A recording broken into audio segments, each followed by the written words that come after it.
In this session, the discussion will be on earthquakes, the earthquakes and the seismic waves, and the earthquake zones in India, and the earthquakes, which is called in Hindi to be as bhukamp. It means that वह कंपन जो भूमि पे हो, that is called भूकंप, उसे भूकंप कहते हैं. So we are going to discuss the भूकंप. भूकंप को डिस्कस करेंगे के बारे में बताएंगे, और सिस्मोग्राफ या सिस्मोग्राफी क्या है. Then we will discuss Richter scale. So what is basically the earthquake is? What is earthquake? It means that the sudden tremors or shaking of the earth crust. The tremors which is coming and the shaking जो हिलना होता है किसका? Earth crust का डोलना, भूपर्पटी का डोलना और भूमि का डोलना, हिलना, उसे कहते हैं. अगर कंपन होना तो उसे ही भूकंप कहते हैं. भूमि का कंपन होना यानी अर्थ क्रस्ट यानी भूपर्पटी का, भूमंडल का अगर हिलना होता है, शेकिंग होता है, it means that tremors, that is called what? Earthquake.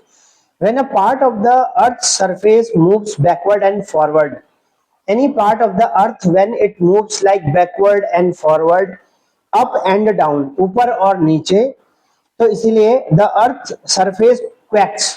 Quacks मतलब हिलना, हिलना और डोलना, अपनी जगह पर वाइब्रेट करना. And then and these are called the earthquakes, और इसीलिए इसको earthquake कहते हैं. और earthquake if it was, then that definitely the earth crust is made up of different parts of various sizes. जो earth crust है that made up of different parts of different parts of various sizes. कहीं पर size बड़ा है, there is a big size, there is some moderate size, small size of earth crust is there. They are called plates. और वो plates हैं धरती के अंदर इस तरीके से हैं, प्लेट्स टेक्टोनिक्स की तरह हैं और आपसी सतह की तरह, लेयर्स की तरह हैं, और they are rocks. They are what? Rocks. अगर प्लेट खसकती है आगे पीछे ऐसे होती है, तो इसका मतलब जहां पे खसकती है उसके ऊपर की भूमि भी क्या होगी? वो भी नीचे आएगी. अगर प्लेट इस तरीके से आएगी, if plate will be goes up, then भूमि ऊपर की ओर वाइब्रेट करेगी, यानी अप्स होंगे. So if there is up and down, अगर प्लेट इधर को खिसकेगी तो भूमि भी ऐसे होगी, अगर उधर को खिसकेगी तो भूमि ऐसे खिसकेगी. It means that there will be a movement of earth crust as per the plates which are beneath the earth crust. beneath मतलब नीचे. तो इसका मतलब they are called plates, and most of the earthquakes in the world are caused by the movements of the plates, and that is why that is called tectonism. इसी को क्या कहते हैं? टेक्टोनिज्म. इसी को कहते हैं plate tectonic, plate tectonic activity. या फिर जो परत है, परत का आपसी विस्थापन, डिस्प्लेसमेंट, हिलना और मूवमेंट करना अपनी जगह से, ताकि जो उसके ऊपर the above part of that plate which is called earth crust also, वह भी नीचे अप होगा या डाउन होगा, राइट होगा इधर या लेफ्ट होगा, या फिर इधर और उधर किसी भी तरीके से मतलब वाइब्रेट करेगा, अपनी जगह पर स्थिर, स्टेबलाइज नहीं रह जाएगा क्रस्ट. तो इसीलिए, क्योंकि क्रस्ट के नीचे हिस्से पे अगर खिसक जाएंगे plates, they are nothing but rocks also, वो भी माउंटेन्स ही है और अंदर रॉक्स की परतें हैं, बहुत बड़ी बड़ी, कुछ ठोस हैं. और as we go down the earth, जैसे पहले क्रस्ट है, देन मेंटल है, और मध्य भाग that is mental, middle part, and जो आंतरिक भाग inner part that is core. तो मेंटल में भी outer mental, inner mental, core में भी जो है आउटर कोर, इनर कोर है. और जैसे जैसे as we go down the earth, तो उसमें टेम्परेचर बढ़ने की वजह से वहां पे क्या होता है? द लावा इज फॉर्म्ड, और प्लेट्स जो है वो मोल्टन स्टेट में यानी पिघले हुई अवस्था में अपने हैं. So seismology the special branch of geology, और जो जियोलॉजी यानी भूविज्ञान है, उसकी सिस्मोलॉजी एक स्पेशल ब्रांच है और स्पेशल शाखा है. It deals with the study of earthquake, और seismology deals with the study of what? Study of earthquakes also. And the Richter scale, Mercalli scale, they are the instrument. Richter scale है या Mercalli scale है, ये instrument है, ये जो है नापने के यंत्र हैं, जो मेजर कर रहे हैं, माप रहे हैं, रिकॉर्ड कर रहे हैं, मतलब दर्ज कर रहे हैं the magnitude and the intensity of the earthquake respectively. मतलब अगर मैग्नीट्यूड नापना कितनी वैल्यू का है, मैग्नीट्यूड मींस वैल्यू, क्वांटिटी, 0.5 का है, 0.4 का है, 0.3 का है, 1 2 3 4, 1 से लेके 10 तक कितने स्केल का है, और उसी के अनुसार इंटेंसिटी भी पता चलती है। इंटेंसिटी मतलब तीव्रता, तीखापन, फोर्स, कितने फोर्सफुल है। तो इसका मतलब if the magnitude is measured, magnitude is measured by the Richter scale, that is by the Richter scale of an earthquake, and the intensity that is also found by the Mercalli scale as well, respectively. So अगर इसको देखें तो what is seismic waves now? Seismic waves क्या होती हैं? The place where the seismic wave originate beneath the earth is called the focus of the earthquake. अब अगर earthquake आ गया है, भूकंप आया है, तो भूकंप किस जगह से ओरिजिनेट हुआ है? धरती के नीचे से। तो उसी पॉइंट को बोलते हैं फोकस ऑफ द अर्थक्वेक। किस जगह? बीनीथ द अर्थ सरफेस, मतलब अर्थ के सरफेस के किस नीचे प्लेट के पॉइंट से क्या स्टार्ट हुआ? अर्थक्वेक स्टार्ट हुआ, उसे फोकस कहते हैं, फोकस ऑफ द अर्थक्वेक। और epicentre, what is epicentre? Epicentre is that point on the ground surface which is close to the focus, और बीनीथ द अर्थ सरफेस, जहां पर जो फोकस है अर्थक्वेक का, उसके ऊपर जो भूमि है उसे ही कहते हैं, उसके ऊपर जो क्रस्ट है, that is called epicentre, epicentre of the earthquake. The seismic wave are recorded on the seismograph. और जो सिस्मिक वेव्स होती हैं वो वेव्स बहुत प्रकार की होती हैं और उसे सिस्मोग्राफ में रिकॉर्ड करते हैं, that may be recorded on seismograph. Seismic waves are mainly of three types, तीन प्रकार के सिस्मिक वेव्स होती हैं। एक होती है primary wave which is called P wave, एक होती है one is called, second is called secondary wave which is called S wave, and third is called surface और लॉन्ग वेव्स, सरफेस और लॉन्ग वेव्स। तो इस तरीके से होती हैं। अब थोड़ा सा इसको और सुन लेते हैं कि भूगर्भ शास्त्र की एक विशेष शाखा जिसमें भूकंपों का अध्ययन किया जाता है, सिस्मोलॉजी कहलाता है। भूगर्भ शास्त्र जो है भूमि के गर्भ में, यानी उसके अंदर छुपा हुआ अगर कोई शास्त्र है, कोई चीज है, थ्योरी है, प्रिंसिपल है, साइंटिफिक नोटेशन है, साइंटिफिक टेम्परामेंट है, क्या है, कोई फिनोमिनन है, प्रक्रिया है, तो उसे ही क्या बोलते हैं? सिस्मोलॉजी कहते हैं। और भूकंप के तीन तरह के कंपन होते हैं भूकंप में, दैट इज कॉल्ड प्राइमरी तरंग। तीन तरीके की वाइब्रेशन होती है, first is called primary wave या पी वेव। तो यह तरंग पृथ्वी के अंदर प्रत्येक माध्यम से होकर गुजरती है, इनसाइड द बीनीथ द अर्थ, चाहे वो सॉलिड मीडियम हो, लिक्विड मीडियम हो या गैसियस मीडियम हो, सभी से होकर के गुजरती है। पी वेव जो होती है that is called primary wave या प्राथमिक तरंग। इसकी औसत वेग जो है, एवरेज जो वेलोसिटी है प्राथमिक वेव्स की, वो होती है 8 किलोमीटर पर सेकंड, मतलब हर एक सेकंड में 8 किलोमीटर ट्रेवल कर जाती है प्राइमरी वेव या पी वेव। यह गति सभी तरंगों से अधिक होती है और सारी की सारी जितनी भी तरंगे हैं, like secondary wave, long wave, इन सभी से तेज होती है पी वेव, जिससे यह तरंगे किसी भी स्थान पर सबसे पहले पहुंचती हैं, और सबसे पहले पहुंचने वाली तरंगे भी प्राइमरी वेव्स यानी पी वेव्स ही होती हैं। नाउ सेकंड इज द्वितीय तरंग, that is called secondary waves. तो इन्हें अनुप्रस्थ तरंगे भी कहते हैं, दैट इज कॉल्ड, अनुप्रस्थ तरंगे भी हिंदी में इन्हें बोलते हैं। एंड नाउ यह तरंगे केवल ठोस माध्यम से होकर गुजरते हैं, जिस तरीके से पी वेव है सॉलिड, लिक्विड और गैस तीनों मीडियम से, in three of the medium solid, liquid and gas, concrete medium as well as liquidity medium यानी तरल मीडियम से, या ठोस यानी गैसियस मीडियम से भी होकर निकलती है, गैस मीडियम से होकर निकलती है पी वेव। लेकिन जो सेकेंडरी वेव है वो सिर्फ और सिर्फ सॉलिड मीडियम से निकल सकती है, और इसकी औसत जो वेग है, means the average velocity of this secondary wave is 4 kilometre पर सेकंड होती है, प्रति 4 किलोमीटर प्रति सेकंड होती है। Third is what? एल तरंगे। What is L waves? इन्हें धरातलीय या लंबी तरंगों के नाम से भी पुना जाता है, और ये सिर्फ धरातल पे होती हैं, सरफेस एरिया में ही तरंगे होती हैं। इन्हें धरातलीय या लंबी, लॉन्गिट्यूडिनल एल से होता है, तरंगे भी कहते हैं, लंबी चलती हैं। इन तरंगों की खोज एच.डी. लव ने की थी, एच.डी. लोव भी कहते हैं, ने की थी। इन्हें कई बार लो वेव्स या लव वेव्स भी के नाम से भी पुकारा जाता है, ऐसे याद कर सकते हैं।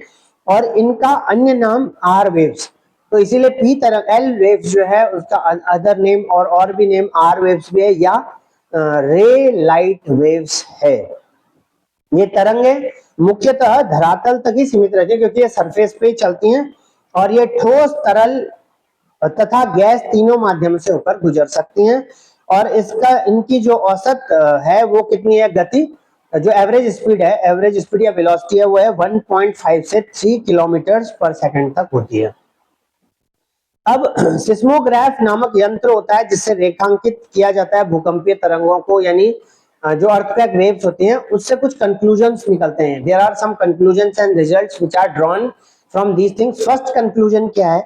सभी भूकंपीय तरंगों का वेव अधिक घनत्व वाले पदार्थों से गुजरने पर बढ़ जाता है तथा कम घनत्व वाले पदार्थों से गुजरने पर घट जाता है। जितनी भी वेव्स है, चाहे वो पी वेव्स हो, प्राइमरी वेव्स हो, सेकेंडरी वेव्स हो या लॉन्ग वेव्स हो, लॉन्गिट्यूडनल वेव्स हो, अगर वो ज्यादा इंटेंसिफाई मीडियम से गुजरेंगी, ज्यादा घनत्व घने मीडियम से गुजरेंगी तो ज्यादा स्पीड के साथ निकलेंगी, कम घने से निकलेंगी तो कम से निकलेंगी, क्योंकि उन्हें ट्रेवल करने के लिए बार बार बहुत क्लोजली पैक्ड चीजें मिलेंगी। तो अगर ज्यादा इंटेंसिटी होगी तो जल्दी निकलेंगी, ज्यादा तेजी से स्पीड से निकलेंगी, क्योंकि ट्रांसमिट होने, प्रोपेगेट होने के लिए बराबर बहुत क्लोजली मीडियम मिल रहा है, बहुत क्लोजली डेंस मीडियम मिल रहा है। अगर थोड़ा रेयर मीडियम है, कम डेंस है जिसे बोल सकते हैं, तो उसमें थोड़ी सी स्पीड या वेलोसिटी कम होती है तीनों ही वेव्स की।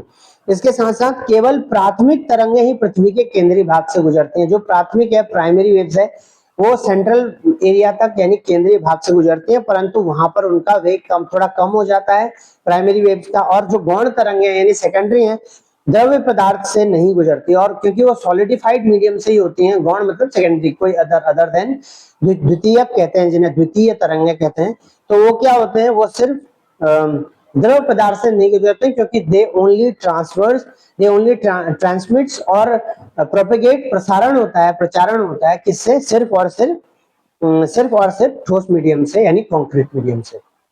इसके अलावा जो एल तरंगे हैं केवल धरातल के पास से ही चलती हैं, और इसके अलावा जो विभिन्न माध्यमों से गुजरते समय तरंगे परावर्तित और अपरावर्तित होती हैं। अब जैसे केंद्र के बारे में बोले, अगर जो सेंटर होता है, कहां से निकलता है, कहां से अर्थक्वेक जनरेट होता है, तो भूकंप के उद्भव स्थान को, जहां से ओरिजिनेट होता है, उसको बोलते हैं केंद्र कहते हैं। और भूकंप के केंद्र के निकट पी, एस, एल तीनों प्रकार की जैसे तरंगे अगर हो, तो पृथ्वी के भीतरी भाग से ये तरंगे अपना मार्ग बदलकर भीतर की ओर अवतल मार्ग पर यात्रा करती हैं।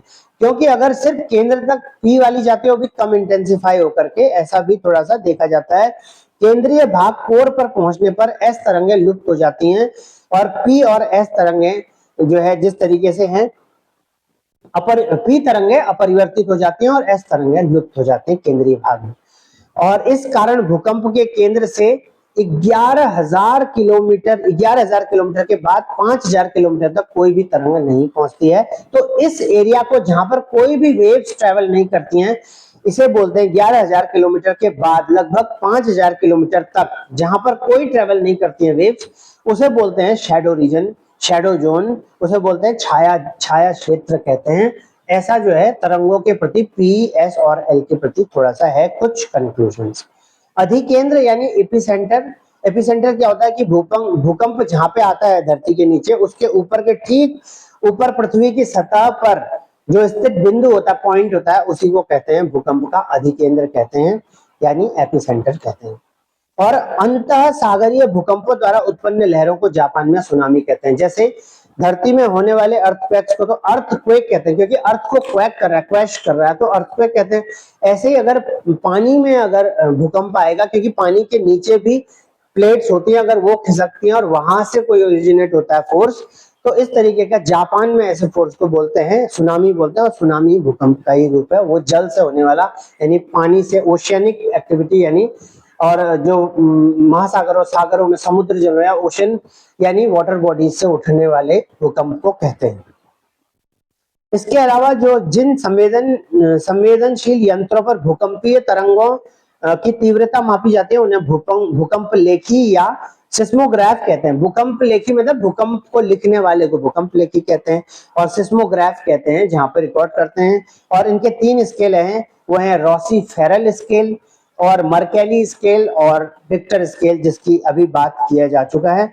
और जो भूकंप की जो तीव्रता मापने वाला जो रिक्टर स्केल का विकास जो है, वो अमेरिकी वैज्ञानिक चार्ल्स रिक्टर द्वारा 1935 में किया गया था रिक्टर स्केल का, इसीलिए इसका नाम रिक्टर स्केल है।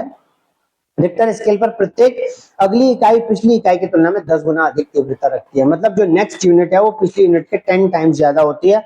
और इस स्केल पर 2.0 या 3.0 का तीव्रता का अर्थ हल्का भूकंप है, और 6 पॉइंट से ऊपर जितनी भी तीव्रता है उसका मतलब शक्तिशाली यानी इंटेंसिफाइड भूकंप इसका मतलब होता है। तो इस तरीके से ये भूकंप यानी अर्थक्वेक का पूरा कॉन्सेप्ट है। और कुछ ना कुछ कॉन्सेप्ट और भी है कुछ काफी अर्थक्वेक के बारे में, जो मेजर मेजर बेसिक चीजें वो ये हैं। और अर्थक्वेक जोन होते हैं इंडिया में।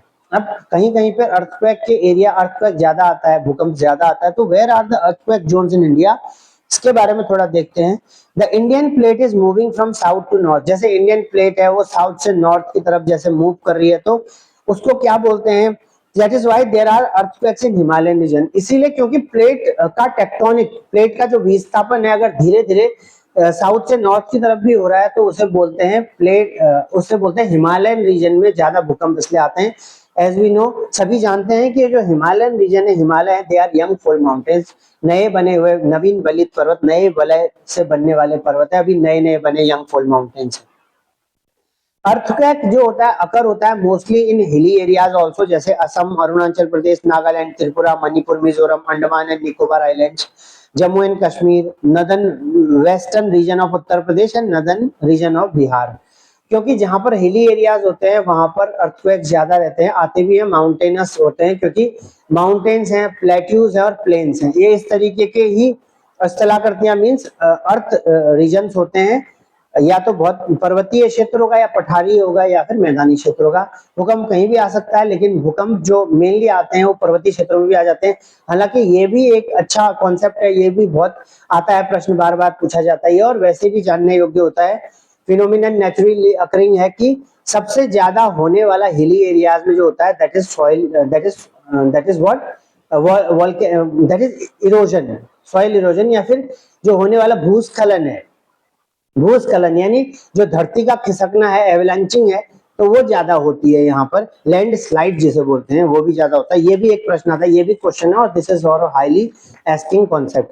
अब क्या है, ड्यूरिंग द लास्ट ईयर कुछ काफी सालों से there have been several earthquakes of various intensity. जैसे महाराष्ट्र में आता है, गुजरात में आता है, गुजरात का भुज वाला भूकंप है, महाराष्ट्र में बहुत सारे भूकंप आते रहते हैं। और भूकंप में क्या होता है, कई बार धरती फट भी जाती है, कई बार धरती डिफॉर्म हो जाती है, हिल जाती है, बहुत प्रकार के फिनोमिनन्स होते हैं। क्योंकि जब धरती के अंदर की चीजें स्टेबलाइज नहीं रह जाएंगी, प्लेट्स अगर जो स्थिर है, स्टेबल, अगर वो नहीं रह जाएंगी, खसकेंगी, आगे पीछे खिसक जाएंगी किसी फोर्स के कारण, किसी भी तरीके से naturally occurring phenomenon, scientifically phenomenon, या फिर पृथ्वी में, क्योंकि अर्थ में बार बार चेंजेस हो ही रहे होते हैं, कुछ ना कुछ आए दिन हो रहे होते हैं, तो उन चेंजेस की वजह, दे आर मिस्टीरियस, सब many of the things are mysterious, many of the things are also scientific, yet to be discover, हो ही रहे होते हैं चीजें, और बार बार हैपनिंग होने का रहता है। तो जिसे बोलते हैं कि जो आपदाएं या फिर जो होने वाले फिनोमिनन्स हैं, चाहे वो आपदाएं हो, नेचुरल थिंग्स हो या आपदाओं के रूप में लिए जाएं, तो जब होती हैं तब पता चलती है कि कैसे कैसे उसके प्रभाव हुए हैं, और फिर क्या वो चीजें करने, क्या वो मेजरमेंट्स अपनाने, कि what are the measurements which are needed to control these kinds of effects as well. So this is the concept of what earthquake which we have discussed, जो डिस्कस किया था कि earthquake क्या है और भूकंप क्या है। भूमि का कांपना यानी भूमि का कंपन करना, हिलना ही तो भूकंप है। और उसके बारे में उसकी जो वेव्स हैं, कौन कौन से भूकंप हैं, भूकंप की पी वेव्स हैं, एस वेव्स हैं, प्लेन वेव्स हैं, और इस तरीके से एल वेव्स हैं। 3 तरीके की वेव्स होती हैं, कौन कौन सी? Primary wave, P waves, S wave. Primary wave सारे मीडियम्स में चलते हैं, सॉलिड, लिक्विड, गैस में, ठोस, तरल और गैस में।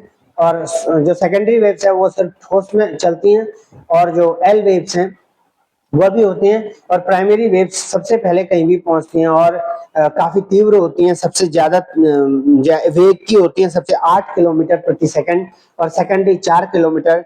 और जो एल वेव्स होती हैं दैट इज 1.5 to 3 किलोमीटर। और इस तरीके से देयर आर वेरी वेरी, केंद्र होता है, एपी सेंटर होता है, जहां पर धरती के अंदर कहां पे से आया भूकंप, और एक होता है एपिसेंटर होता है, धरती के अंदर से कहां से आया, उसके ऊपर का जो एरिया होता है, सरफेस, उसे एपिसेंटर कहते हैं। और सेंटर होता है कि कहां धरती के अंदर से आया भूकंप, किस पॉइंट से निकला, उसे जो है केंद्र यानी सेंटर बोलते हैं। और इस तरीके से सिस्मोग्राफ से आइडिया लगाते हैं, रिक्टर स्केल है, मर्केली स्केल है, और भी बहुत सारे स्केल हैं और रॉसी फेरल स्केल है। सो दीज आर, क्योंकि चार्ल्स रिक्टर के द्वारा बनाया गया एक अमेरिकन साइंटिस्ट है, वैज्ञानिक है, इसलिए रिक्टर स्केल नाम है। तो these are some of the things. और प्राइमरी जो अर्थक्वेक जोन्स है, क्योंकि अर्थक्वेक जोन्स को भी नंबर्स में भी बांटा जाता है कि जोन क्या है, जोन क्या नहीं है, तो इस तरीके से देखा जाता है। और हिमालयन रीजन्स में आते, क्योंकि कहीं पर भी आते हैं, महाराष्ट्र, गुजरात, हिमालयन रीजन्स, किसी भी जहां पर माउंटेन्स हैं, प्लेट्यूज हैं, प्लेन्स हैं, कहीं पर भी भूकंप अगर आएंगे वहां तब आएंगे जब प्लेट टेक्टोनिक्स होगा। उसे टेक्टोनिज्म कहते हैं, यानी विस्थापन, किसका, प्लेट का विस्थापन होता है तब भूकंप आते हैं। तो ये सब भूकंप के बारे में कुछ प्राइमरी बातें हैं। और भी चीजें हैं, और भी वी विल डिस्कस समटाइम्स, कुछ इस पे क्या प्रश्न आएंगे, क्या डिबेट रहेंगे, और बहुत सारी है। तो ज्ञानवर्धन और इंफॉर्मेशन का भी इंफॉर्मेटिव सेशन चलते ही रहते हैं, चलते ही रहेंगे। और फिर नेक्स्ट टाइम, क्योंकि आज ज्योग्राफी का एक portion which we have discuss, which we have covered, and which is of a very great importance to either examination point of view और either of the knowledge point of view. So what we have discuss, जो discuss किया था वो आज discuss किया है earthquake यानी भूकंप के विषय में।